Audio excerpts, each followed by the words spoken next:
Good evening, everybody. I'd like you just to thumbs up and click like if you can and hear me well.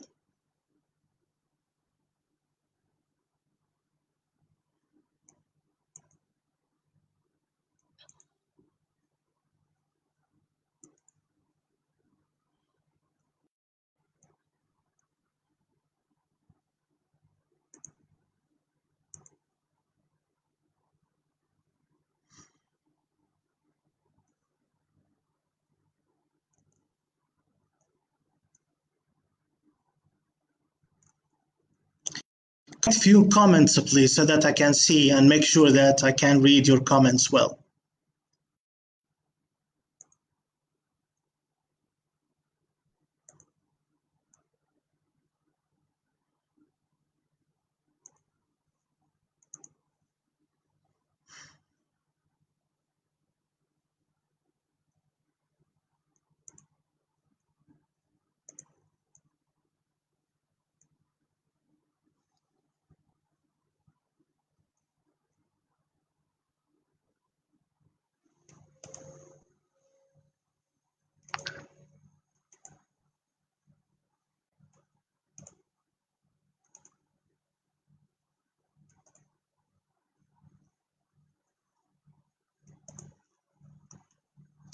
Yes, good evening. This is Shadi, an English language teacher educator at Queen Rania Teacher Academy.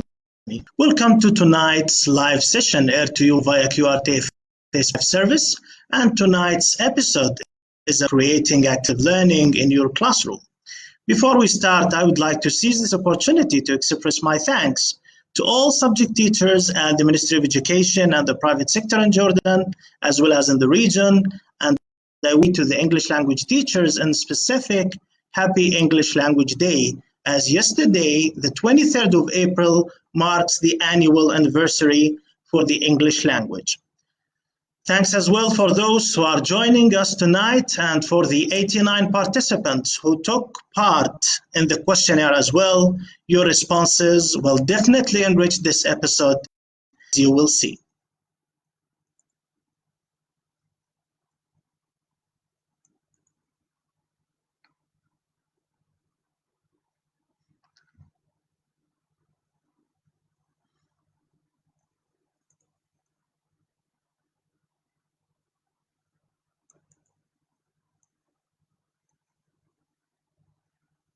As you know, today's session is about creating active learning in your classroom.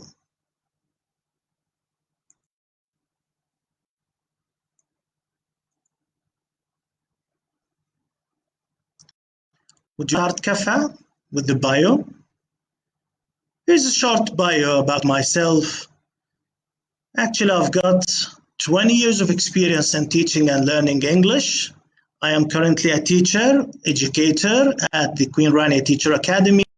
Previously, I worked in private and public schools, and I also worked before that at King Abdulaziz University, Jeddah, the top university in the MENA region, according to the Times Higher Education University ranking. I hold MA in TESOL from the University of Sunderland, UK, and I am also a pioneer who took Cambridge CELTA in 2006 from St. Giles, Brighton. I hold Cambridge Delta from the International House, London. I went there in 2019. I've got an interest in research and English language teaching and bilingualism and teacher training. I also have a published book on the linguistic and non-linguistic features of using L1 in L2 classroom.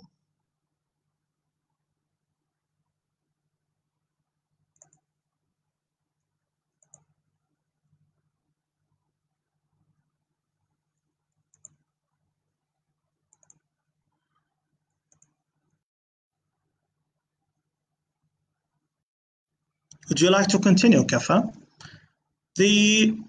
For this session and this episode, we've got some priorities actually, because in around 50 minutes, we will not be able to cover a lot of material and a lot of issues. So the session will cast some light on the following areas. How do we keep our students engaged in the classroom? And does students' engagement equal being actively involved in learning? And we'll have a practical active learning model lesson. And at the end, we'll shed some light on the benefits for active learning for the community at large.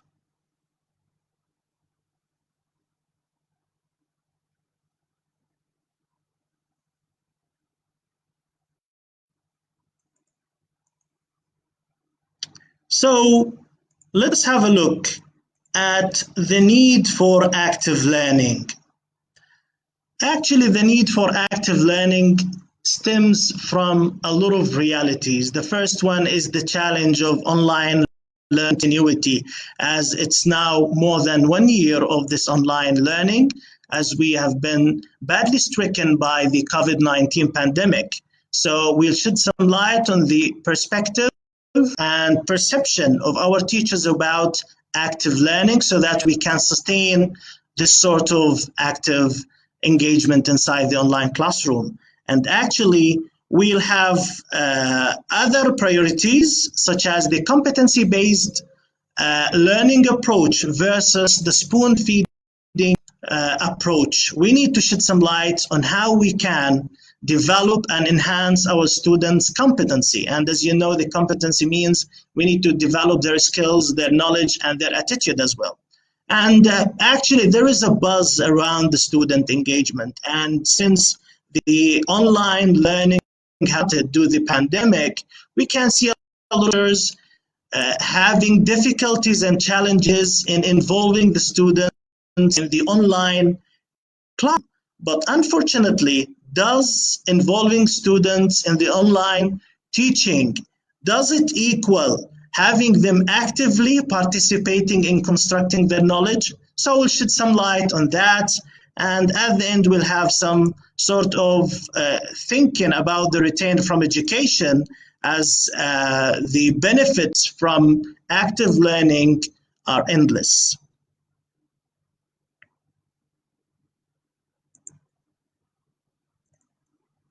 So we've got a current reality, and for the current reality, I'm going to ask you a question that can make you reflect on why we need active learning, and we need to link this question with active learning. And whenever we have a question with this magenta color, this means that I'd like you to write your comments on the chat box. So the question is here: why do you think some parents do their school kids' homework and exams? And I've got some choices for you. The first one about motivation, the difficulty of quizzes, the lack of students' autonomy, and the spoon-feeding approach at schools. So would you like to comment so that I can see and know, why do you think parents do their school kids' homework as?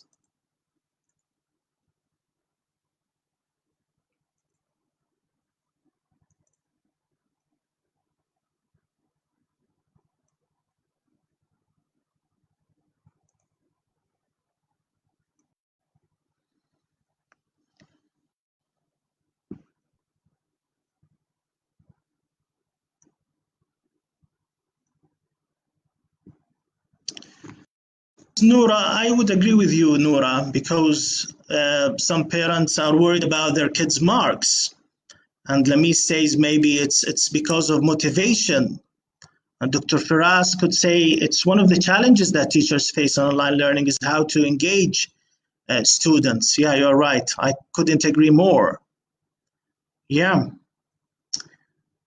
Dr. Araba would say that because they believe that the mark is the most important thing. Fawaz would say, I guess the students are not interested in general.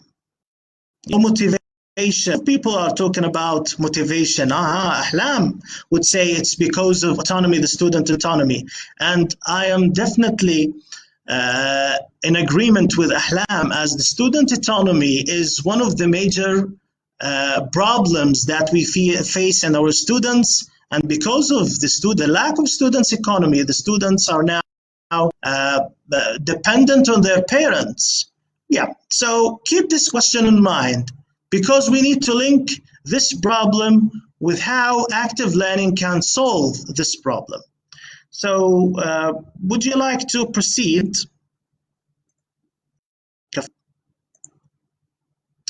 And we have a question actually. And this question appeared in the questionnaire for those who participated. And we've got this paradoxical image of a schoolgirl and a schoolboy. And I asked the question, who's more actively involved in learning in the picture? The boy or the girl, and why? Would you like to write your answers in the chat box as well, please?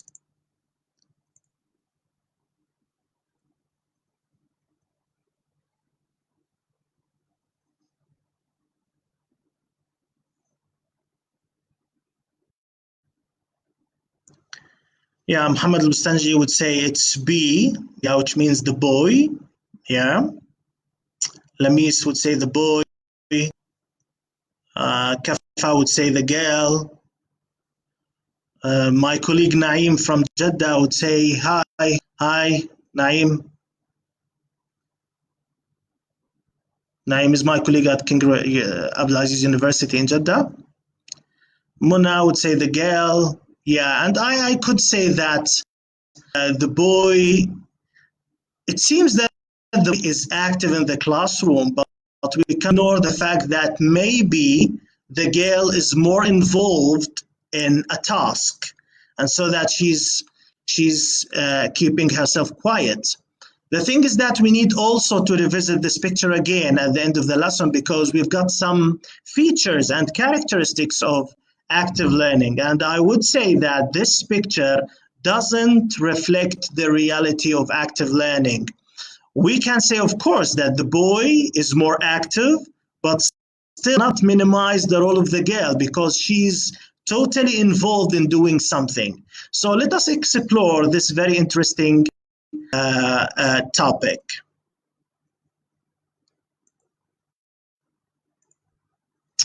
From this picture, I would ask you as well to write your definition of active learning. If you think he's the boy, why do you think so? And if you think she's the girl, why do you think so? Would you like to write some definitions before we see the definitions of people who responded to the question? Uday, I totally agree with you that we can't tell. Dr. Anusayba says we need to know what each one is doing. Absolutely right. Yeah. Marula would say, it seems to be, but the girl might be reflecting the engagement still. Yeah, good. So Jamil would say engagement. So active learning means engagement. Muhammad Bustanji would say keeping students engaged. Yeah, Arich would say she agrees with Dr. Rabaa. And the Siham would say the learning activity happened in the classroom. Uday says active learning means to be engaged in learning. Muhammad Katatni would say participation in lessons effectively. And Muhammad, I agree with you, but we need to define the word effectively. Ruba from Canada would say active learning is when students take an active role in constructing their knowledge. Brilliant, Rola. Thank you so much.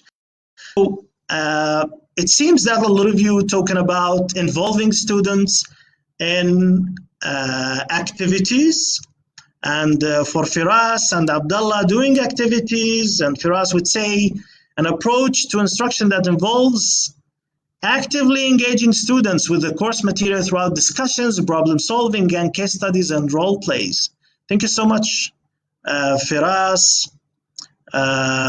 Yes, now let us have a look at our presentation, and we can visit the definitions of learning according to Freeman et al. And Carr et al. As well. And as you can see, you to self-assess yourself. Could you please go through the two definitions here and see where you stand?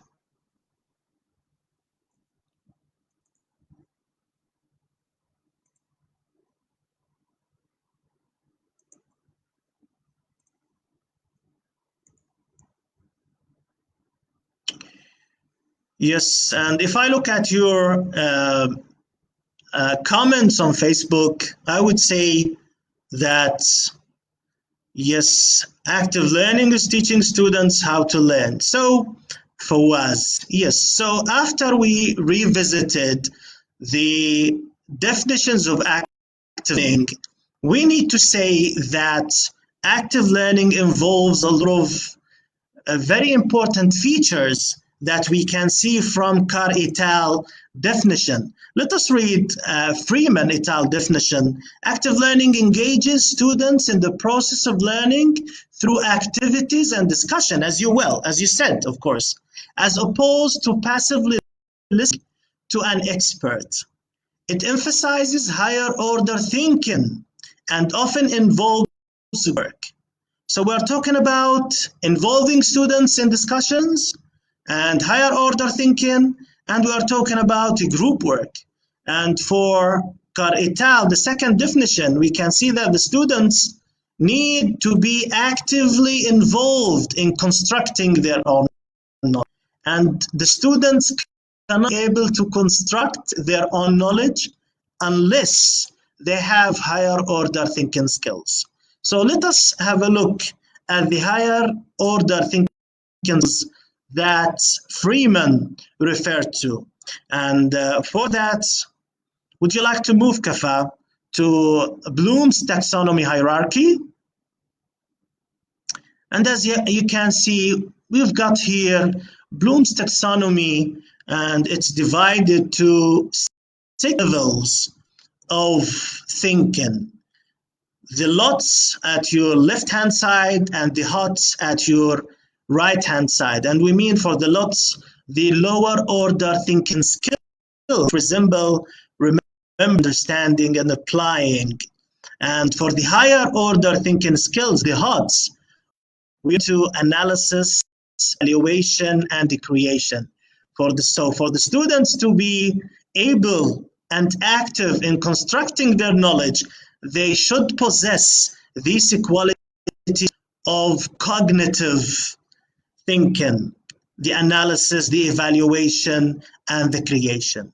So before we move to them, I'm going to show you the responses from the questionnaire.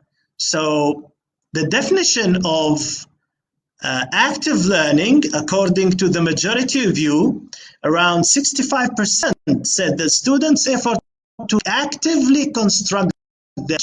So they knock it right, those who chosen the second definition. And for those who have selected keeping students engaged in activities, they are absolutely right. But it is not enough, because we've got levels of active learning, and we are seeking in this episode to deepen our understanding for real active learning. We need to go to the next level, to the next step in teaching our students, so that we can provide them with the agency to construct their own knowledge. So after that, we can visit the next slide. From the definitions of Freeman and Carr et al., we can say that the pillars for active learning. So students need to do something that requires higher order thinking skills. They either need to read, discuss, write, listen to, speak, whatever. And students need to be able to construct their own knowledge. And we'll, as you can see, I underline this phrase because it is key in our understanding for the active learning. The thing is that after that, we need to emphasize on students' exploration and reflection. Without students' exploration and reflection, we cannot assume that active learning.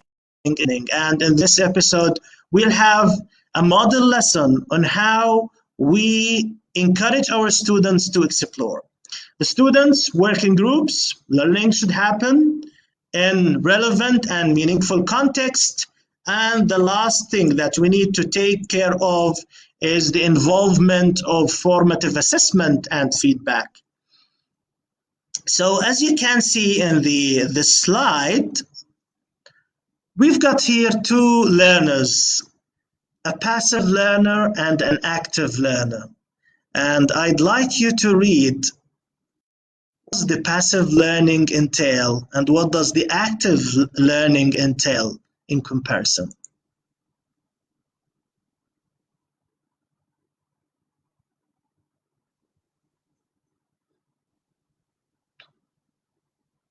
Amjad would say active learning applies student-centered classroom. Definitely. Without student classroom, we can't say that we are implementing active learning.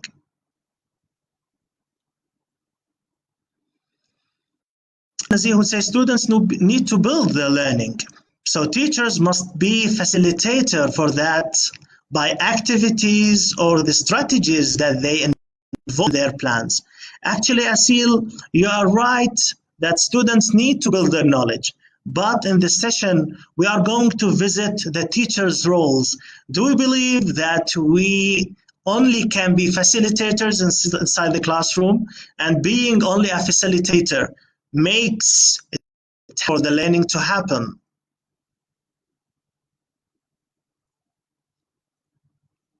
Yeah, so as you can see in the comparison here, would you like to go back, Kafa, to the previous one so that we can see how the passive learner in comparison to active learner do? And as you can see, the passive learner spoon-feeding approach, the students in this approach, they go to school, read, did what they are being told by the teacher, write some notes, review their notes, and that's it. Whereas the active learners, they come to school, they analyze the text, if there is a text, the input. They make decisions by themselves, no matter how correct are the decisions. They write some notes, they answer problems, they compare, they contrast. As you can see, the higher order thinking skills, analyze, compare, contrast, and they find connections, which is very important. The theory of connectivism is very important in shaping our students' agency in constructing their knowledge, and they reflect as well. Yeah, so we move now to the how. After that, and the how, we are visiting here the theories that the active learning predicates on. And we are referring to the Socio-Constructivist Theory for Piaget and Vygotsky. And I referred here to Vygotsky's word, learning takes place when students solve problems beyond their current developmental level with the support of their instructor or their peers.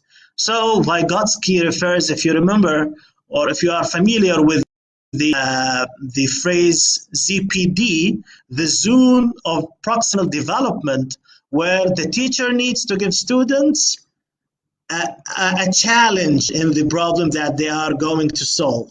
And with his guidance and with the peers, we need this collaborative learning. The students will be able to construct a sort of knowledge. Yeah, so the how is very important here. We need to understand that learning is science and teaching is art, and we need to marry both of them together. So, in the next slide, we can say that we need to revisit the new teacher roles. As you know, for the teacher to be able to construct the student's knowledge, or for the teacher to be a facilitator or activator, we need him to understand his role. And there are some new roles for teachers to assume if we are thinking of changing the way the students work and study inside the classroom. And in the questionnaire, the 8 participants who took part in the questionnaire, 40% or more than, 50% of the people who participated in the questionnaire, they perceive their role as activator and as a guide.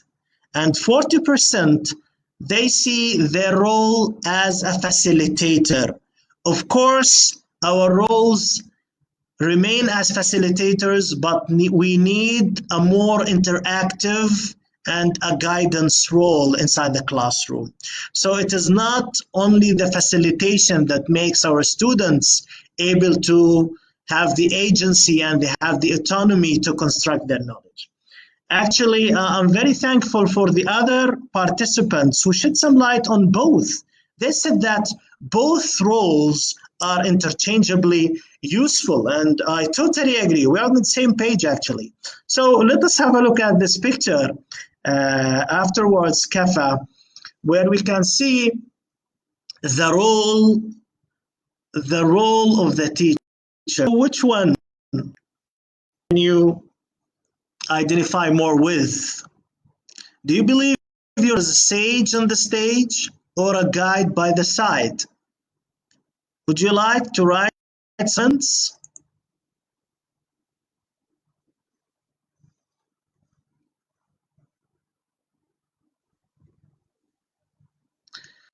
Isam, of course, teachers are monitors, but still, Iman Tashtush says, teacher is a guide.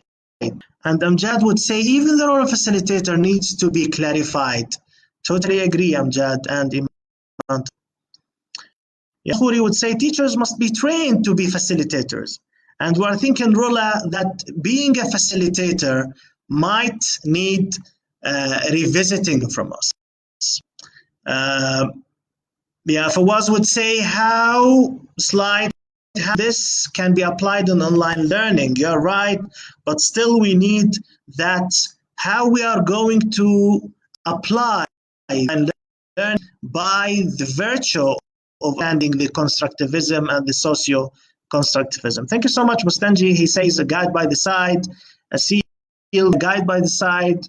Katanani would say to be a good facilitator that needs well organization, a guide.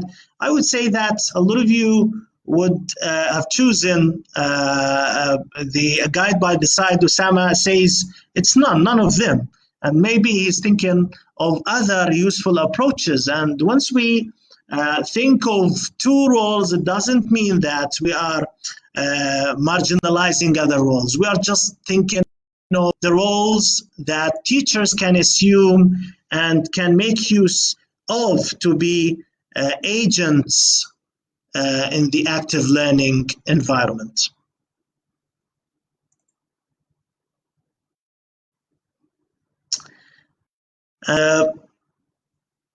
Since we are talking about that teachers need to apply a lot of activities inside the classroom, the questionnaire responses here, how do you keep your students engaged during online classes? And we've got some suggestions for the participants, and I'd like you as well, for those who didn't participate, I'd like you to write some comments. We can see that the majority of teachers have selected using group and pair work. And maybe a third of participants have selected the use of questioning, and the use of, the majority have used the use of effective questioning, and the third of teachers have used the use of group and pair work.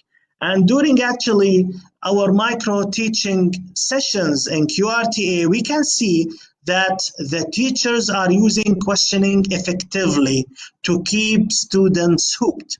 But let us think of other activities that you do inside the classroom to keep the students engaged. Would you like to write some, please? Hiba Mjai would say by using online games and apps. Totally agree. Excellent, Hiba. Amani Rizq, I agree. Yeah, breakout rooms, Lamis said. You're right, Lamis. The breakout rooms are our arsenal in the online environment.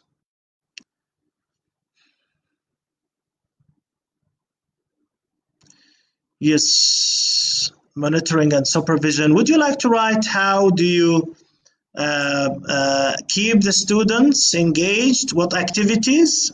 Some would say giving tasks in pairs. Peer assessment, Aya. Yeah, you're right, Aya. The peer assessment, good. A mix of above, Rola, but carefully. Just the presence group work does not necessarily mean active learning. Totally agree. We need to revisit this thing. It is not always that the students, if they work in groups, means that they are learning actively. Yeah, you are totally right. It's the quality over quantity. Totally agree, Ruba.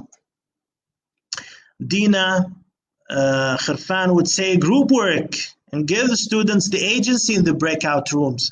Totally agree. Games, yeah, shadowing teachers, Folina, questions and techniques. Thank you so much. Actually, I'm so happy that you are engaged in this session, so we can proceed and let's have a look at the high impact teaching strategies. And I just would like to link your responses to the high impact teaching strategies for the Victorian teaching and learning model in Australia. And on the right hand side, you can see the collaborative learning, the group work and the differentiation teaching, the mediated teaching. Of course, active learning does not happen unless you differentiate your lesson and also you become familiar with your students' lacks and wants. Yeah, and also we can see in the center questioning. So you are totally right. Thank you so much for your answers, and we can move to the next slide maybe. And in the next slide, since we are talking about activities, we are thinking of linking these activities into pedagogies. And you can see the spiral nature of this episode. So we are thinking of a theory, linking it to an activity, linking it to a pedagogy, going to visit our beliefs as teachers and our perceptions. So there are a lot of active learning pedagogies, such as the problem-based learning, the inquiry-based learning, the discovery-based learning, the task-based learning, and the case-based learning. And I can see that a lot of you have chosen some of the very interesting techniques and methods. Let us revisit the next slide so that we can see your preferences on using the techniques and approaches. And in the questionnaire, you were asked to select one of the approaches and strategies that you generally use.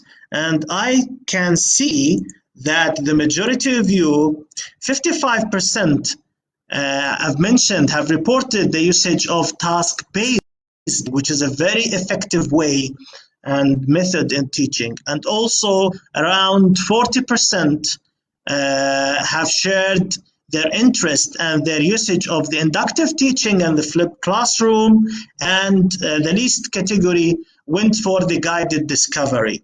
And of course, all of them are very effective strategies and approaches, and now we are moving to think of one of them, which is the umbrella that all of these approaches goes under, which is the inductive teaching approach. And as you can see, we've got a question in the magenta color, the purple color. I'd like to write your notes. What's the main difference between the inductive and deductive teaching approaches? Can you think of two differences if you like? Waiting for your comments.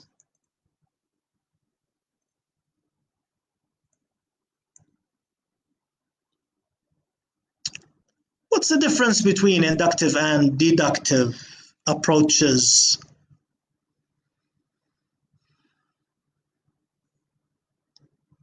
Would you like to write some notes in the comments?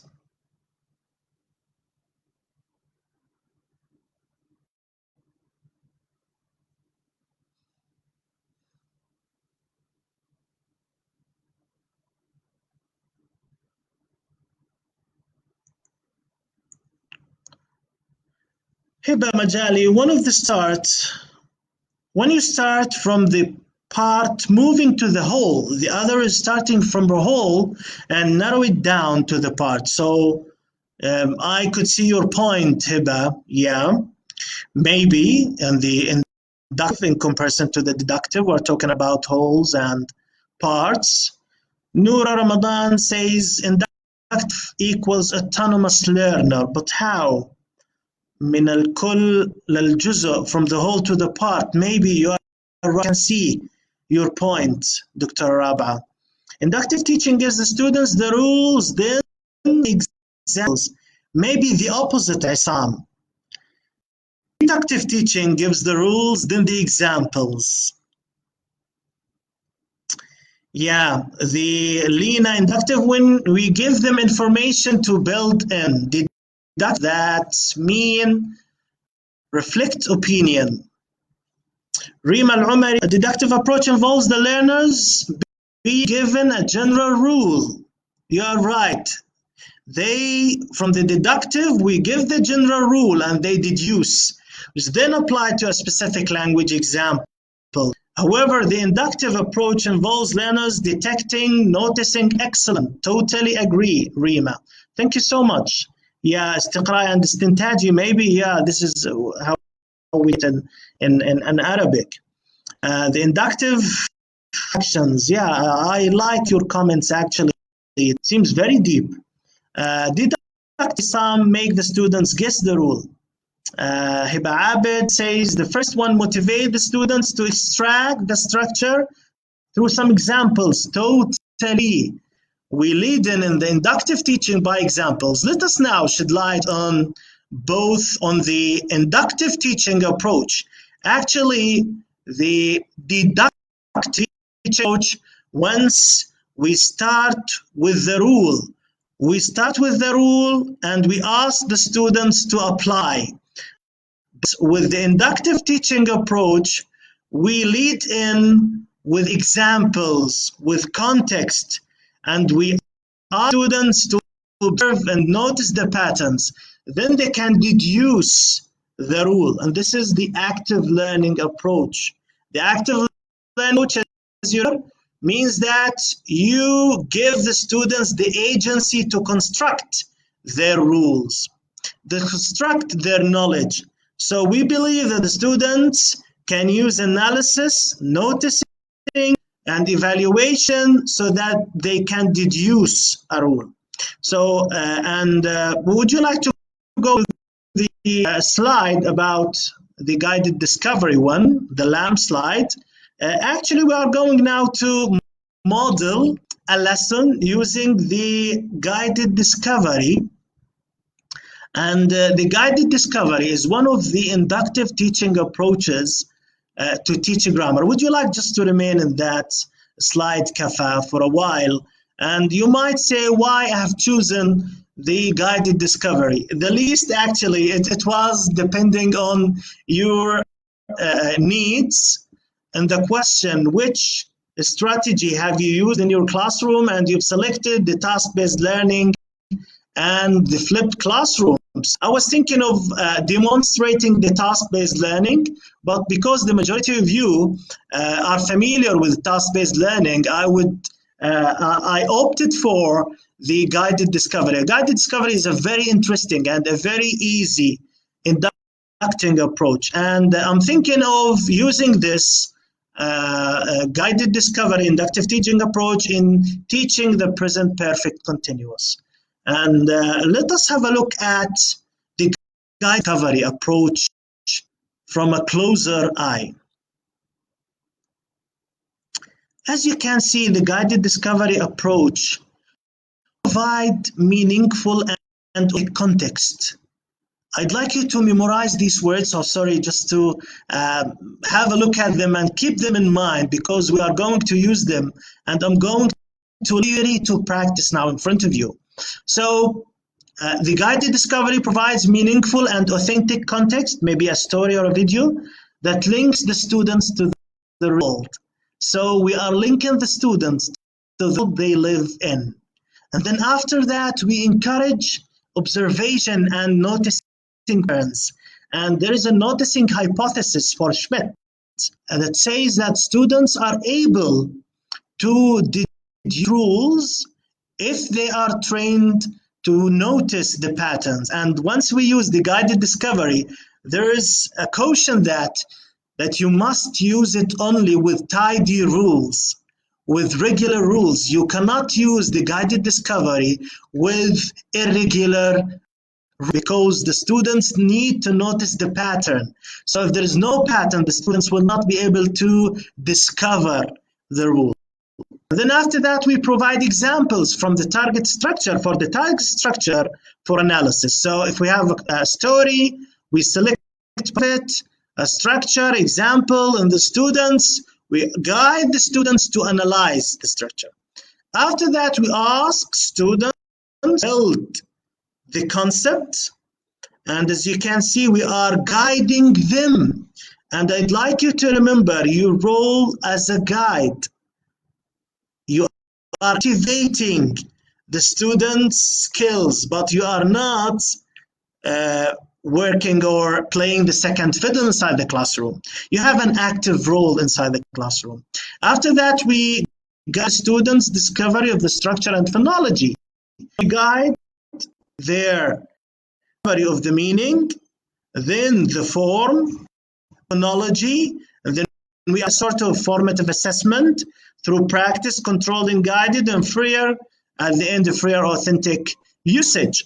And without reaching the last freer and authentic knowledge usage, we cannot say that the students are able to use the new structure freely and confidently.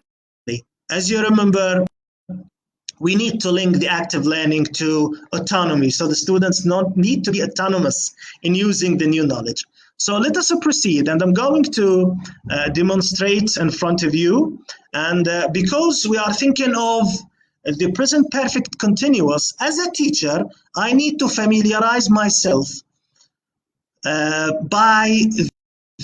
with the usages of the present perfect continuous. And as an English teacher, I know that we use the present perfect continuous to talk about life events. So you can see here the river of life achievements. It's a metaphor here, as our life achievements start from the past and continues until now. So it is a continuous one. So I'd like you to think of this picture for a while, and then we are going to move to the next slide. As you remember, we need to start the lesson. We lead into the lesson by a story from life. And we need to be very authentic here so that we can bring a story, authentic story, that really people in real life use it to talk about achievements. And as you can see, I've chosen a story about Meltem, which is a Turkish singer. And here's a view of her, autobiography of her, but I've just selected the first part so that I'm creating the context so that the students can link and know where to see the language in their real life. Yes. Now, the thing is that we, as you have underlined one of the sentences, the underlined example is going to be my board for the guided discovery. Meltem says, I've been learning English ever since. And she's referring to her years in the primary school.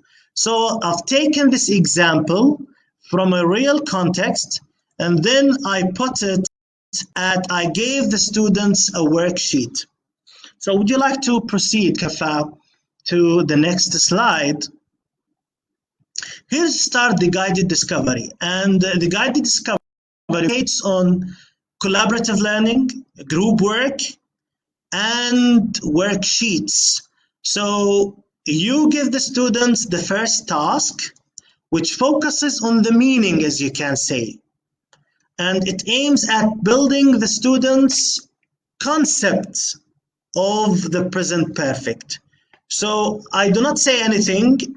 I provide the students with the task. I test it, make sure the students understand what they are going to do, give it to them, ask them to work in groups.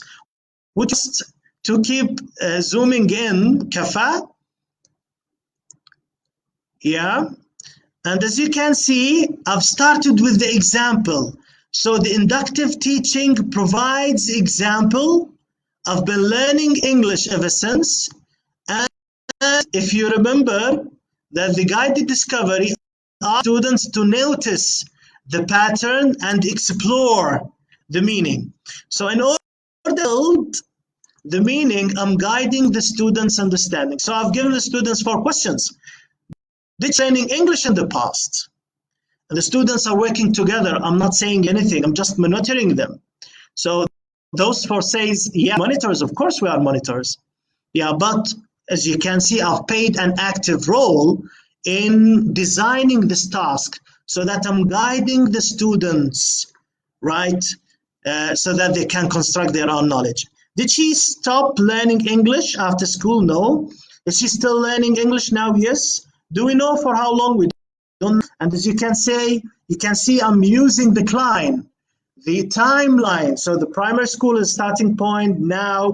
Maybe it continues. Now the students will be able to construct the meaning of the perfect continuous, which is something started in the past, definite time in the past, and continues until now and maybe to the future. So now I'm thinking of the meaning, and after that, I'm going to think of the form.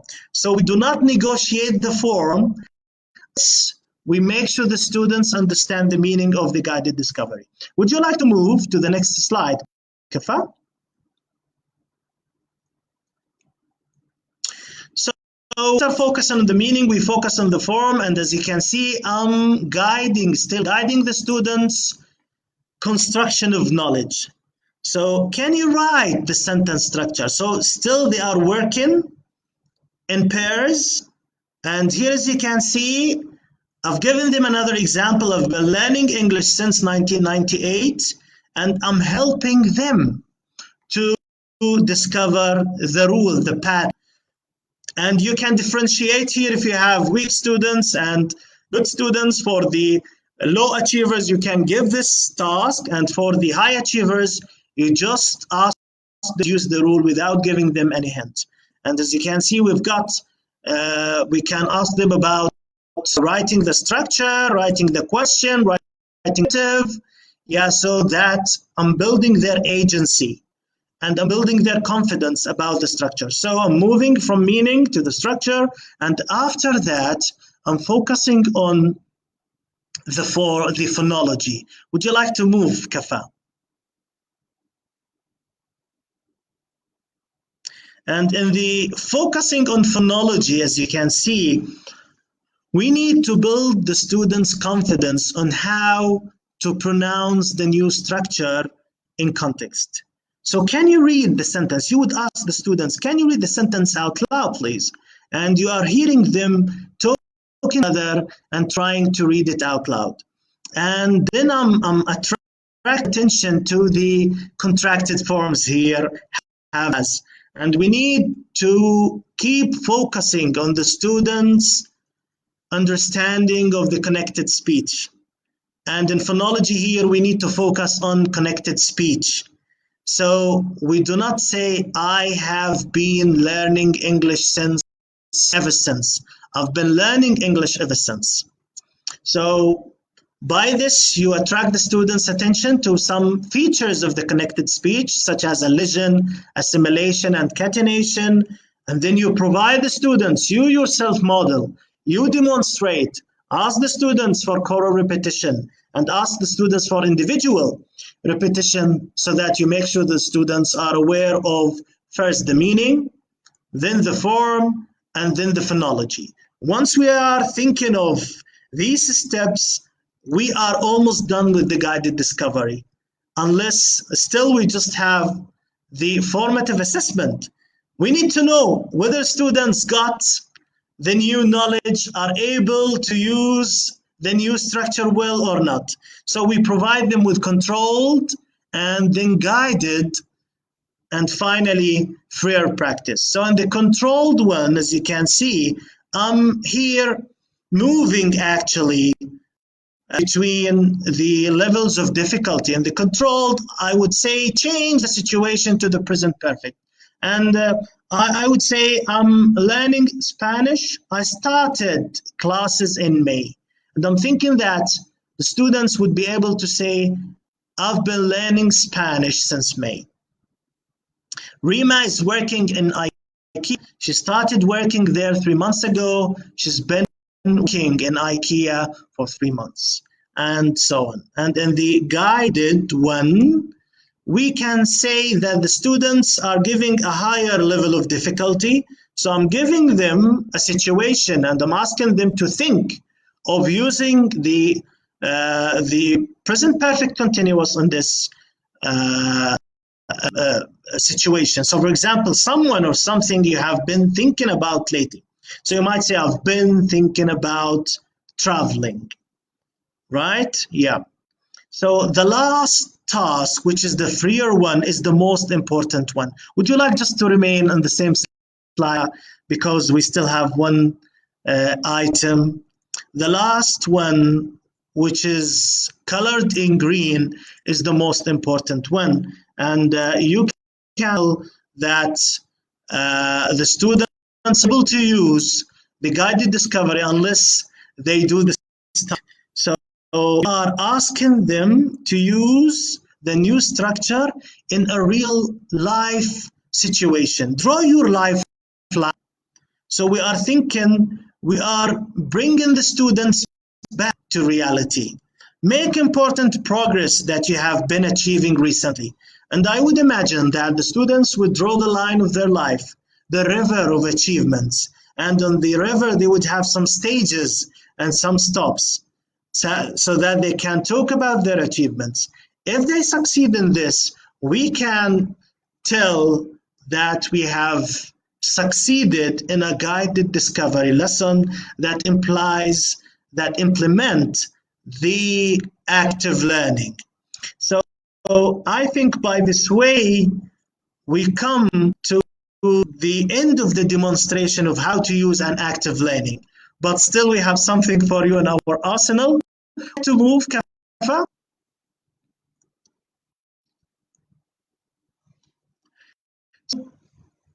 I'd like to hear your say. Have your say. What are the benefits for the community from implementing this active learning approach? And you might think of the guided discovery as an example. I'd like to read some of your notes here.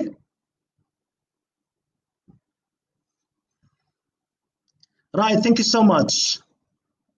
Yeah. Thank you, Manal. So Rima would say, amazing, personalizing the new content, students more engaged. Yeah, of course.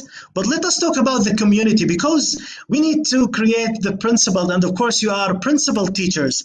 We need to be driven by values. So why do we need this sort of teaching? Is it just a burden for the teacher? And I'm sure you are amazing teachers and you are doing well. And it's just we are revisiting and revitalizing our knowledge about the patterns of teaching. We need, would say that we need attendance, clarity, certificates, please. Yeah, of course, she's from UAE. Thank you so much for the people who joined from UAE and the people who joined from Qatar. They were actually active in responding to the questionnaires as well. Dr. Firas said, we help create thinker learners. Of course, definitely. Hiba would say students will grow up active members of society. Totally agree. We need this agency.